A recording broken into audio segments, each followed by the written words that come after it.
যে হৃদয় কুরআনে জেগে ওঠে সে কখনো অন্ধকারে হারায় না।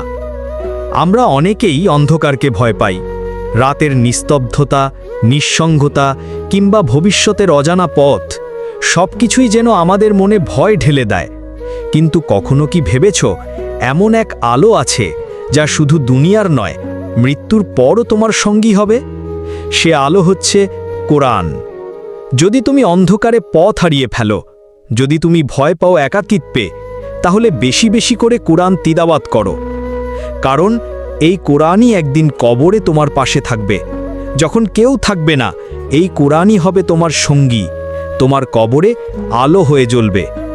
কোরআনের অনন্য ফজিলত, এটি আমাদের জীবনের পথপ্রদর্শক, সঠিক ভুলের পার্থক্য শেখায়।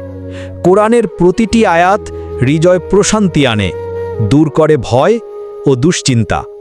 মৃত্যুর পর কোরআনই হবে সেই আলো যা তোমার অন্ধকার কবরকে আলোকিত করবে।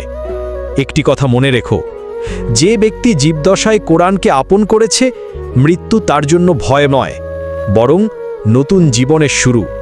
তাই আজ থেকেই শুরু করো প্রতিদিন কোরআন তিলাওয়াত করা, কোরআনের শিক্ষা নিজের জীবনে ধারণ করা, কোরআনকে ভালোবাসা, যেন সে তোমার কবরে ভালোবাসা নিয়ে উপস্থিত হয়। শেয়ার করে অন্য কেউ এই আলোয় নিমন্ত্রণ করো। তুমি কি প্রতিদিন কোরআন পড়ো?